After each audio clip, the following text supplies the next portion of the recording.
Selamat siang, jumpa lagi dengan Denok Ayu Novel. Bagaimana kabar sobat semua? Sebelum kita mulai cerita ini, ayo silakan subscribe, like, komen, share dan nyalakan loncengnya untuk mendapatkan notifikasi terbaru ketika Mimin upload videonya. Menantu terbaik bab 545 hilang di pegunungan. Lin Yu tidak bisa menahan nafas lega ketika dia mendengar ini. Dia jelas tidak berharap pria botak ini setuju begitu bahagia. Ani hanya bisa sedikit terkejut. Dia berbisik kepada Lin Yu dan bertanya, "Dia, apakah kamu mengatakan dia akan berjanji untuk membawa kita ke daerah pegunungan itu?" Meskipun Bal setuju untuk menjadi pemandu mereka, Bal tidak tahu bahwa mereka akan pergi ke pegunungan yang dalam dan hutan tua di sana. Jika si botak tahu sebelumnya, dia mungkin akan menolaknya, jadi Lin Yu tidak terburu-buru mengatakannya, dan di depan kepala desa tua pasti yang pertama keberatan. Tidak mudah baginya untuk setuju. Lin Yu mengedipkan mata padanya, tersenyum percaya diri, tidak setuju. "Apakah kamu sudah berkemas? Haruskah kita pergi sekarang?" Akibatnya, putra botak itu mengetuk pipa kepala desa tua itu, melirik Lin Yu dan Ani, dan bertanya dengan samar. "Baiklah, ayo pergi sekarang." Lin Yu mengangguk. Bal segera melambai ke kejauhan, dan pemuda lihai yang mengikutinya berlari.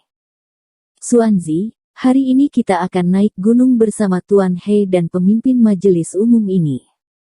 Pria botak itu menoleh dan bergegas ke ayam jantan itu dan berkata, "Jadilah pintar di jalan." "Tahu." Xuanzi tersenyum dan mengangguk. Segera setelah itu, sekelompok orang berangkat.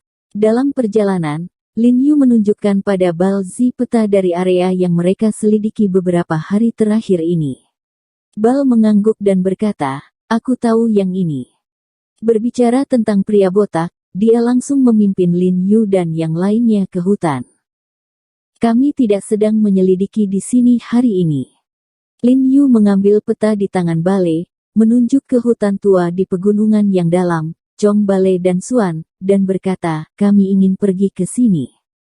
Ketika si botak dan Xuanzi melihat lokasi yang ditunjuk Lin Yu, ekspresi mereka tiba-tiba berubah. Mereka saling memandang, dan botak bergegas ke Lin Yu dan berkata dengan suara yang dalam, "Bukankah orang tua itu memberitahumu? Itu sangat berbahaya, jadi kamu tidak akan diizinkan masuk." "Apakah kamu pernah masuk? Apa menurutmu sangat berbahaya di dalam?" Lin Yu tidak menjawabnya, tetapi menyipitkan mata padanya dan bertanya balik. Bal sedikit terkejut dengan pertanyaan Lin Yu, lalu wajahnya tenggelam, dan dia berbisik, "Lagi pula aku tidak akan masuk ke sini." Xuanzi juga mengangguk setuju, artinya, "Kami hanya berjanji untuk membantu Anda memimpin jalan, tetapi kami tidak mengatakan bahwa kami akan mengambil nyawa kami." Lin Yu tidak berdebat dengan mereka berdua.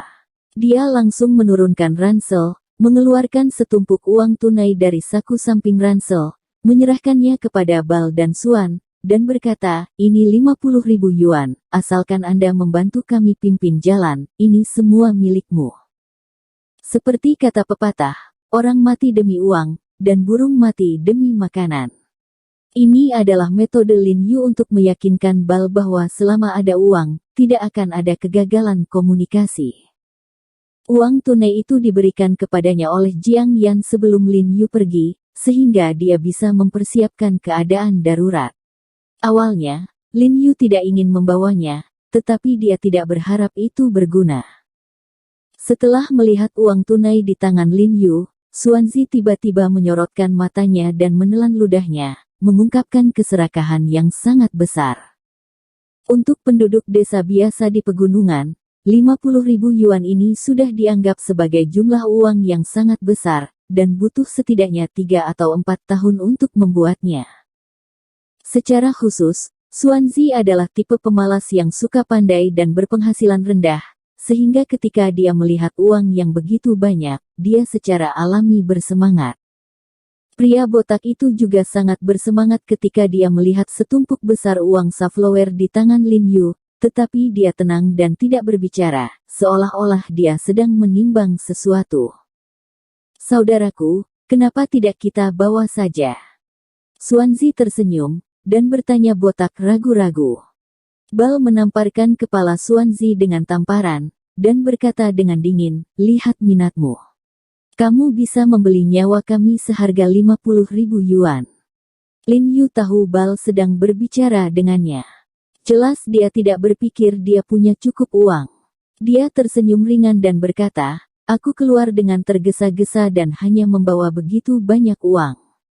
Selama kamu berjanji untuk membantu kami memimpin jalan, aku bisa memberikannya kepadamu lagi ketika aku kembali.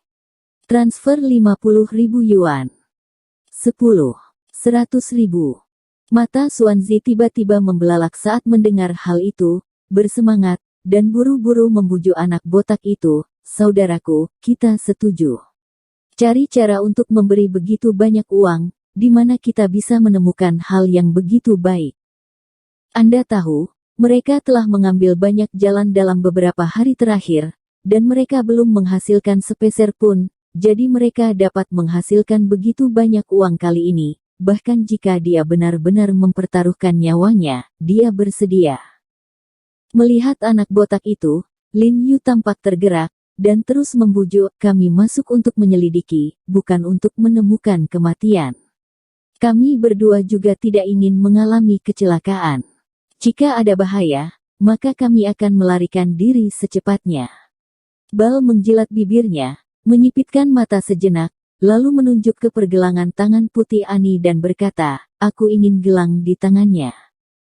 Lin Yu tertegun, lalu melirik ke meja di tangan Ani, dan sedikit mengernyit. Dia tidak menyangka pria botak ini begitu serakah. Gelang di tangan Ani adalah giok, setidaknya beberapa ratus ribu. Nafsu makanmu terlalu besar, kami biarkan kamu yang memimpin. Lin Yu mengerutkan kening dan berkata dengan tidak senang pada putra botak itu, baginya ratusan ribu hanyalah sejumlah kecil uang, tetapi tidak peduli apakah dia punya uang atau tidak, dia tidak suka ditipu. Jika Anda suka setuju atau tidak, saya tidak akan mengambil jalan ini. Bal mendengus, mengangkat kepalanya, dan berkata dengan bangga. Oke, aku akan memberikannya padamu.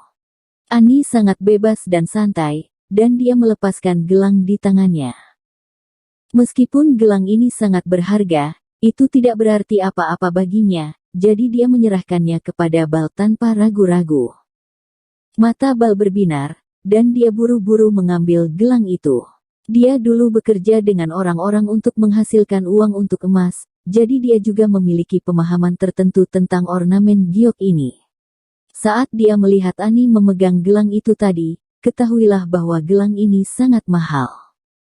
Swansea juga dengan senang hati memadatkan dan mengulurkan tangan untuk menyentuh gelang di tangan Balzi. Balzi membuka tangannya dan berkata kepada Lin Yu, 50.000 dolar milikmu, berikan aku saudara. Lin Yu tidak bisa menahan senyum, sedikit terkejut dengan keserakahan Bal. Setelah menerima gelang mahal, dia tidak melupakan 50.000 dolar. Jelas Bal ingin menggunakan 50.000 dolar untuk menghilangkan emboli itu, dan dia menelannya sendiri. Gelang itu. Lin Yu juga tidak peduli padanya, dan langsung menyerahkan 50.000 yuan kepada Swansea. Swansea menyeringai ke belakang setelah menerima setumpuk uang tunai. Dia berulang kali berterima kasih kepada Lin Yu, dan pada saat yang sama berkata dengan ramah, saudaraku, berikan aku tasmu, biarkan aku membawakannya untukmu. Seperti kata pepatah, mengambil uang orang untuk melakukan sesuatu untuk orang lain, Swansea langsung menjadi lebih rajin setelah memasukkan uang ke sakunya. Saya tidak membutuhkannya lagi, Anda dapat membantu Presiden Ani mendapatkannya. Lin Yu menggelengkan kepalanya dan berkata, lalu memberi isyarat kepada Ani untuk memberikan tas itu kepada Swansea. Makanan, peralatan, dan perlengkapan posisi dalam tas gunung ini memiliki berat puluhan kilogram, yang agak menyulitkan Ani. Ani tidak menolak, dan langsung memberikan paket itu kepada Swansea. Sudah kubilang, setelah beberapa saat, kamu harus mendengarkanku. Jika aku bilang pergi, kamu harus pergi. Saat botak berjalan, dia memotong cabang dan puing-puing di sekitarnya dengan kapak di tangannya. Itu wajar. Lin Yu mengangguk dan berkata, apakah kamu menemukan sesuatu ketika kamu memasuki hutan itu? Ya, Saudara Bal, apa yang kamu lihat ketika kamu pergi ke hutan tahun itu? Xuanzi juga menjadi tertarik, dan bertanya dengan rasa ingin tahu. Kulit Bal berubah, dia melirik ke arah Lin Yu dan Ani, dan kemudian berkata dengan suara muram, saya pergi ke hutan untuk mengambil bahan obat yang berharga untuk uang, tetapi begitu saya berjalan ke hutan sejauh 7 atau 8 mil, saya mendengar satu suara aneh. Suara aneh. Mata Lin Yu dan yang lainnya tiba-tiba penuh dengan keingintahuan, sungguh suara yang aneh. Aku tidak tahu, itu bukan suara manusia atau suara binatang.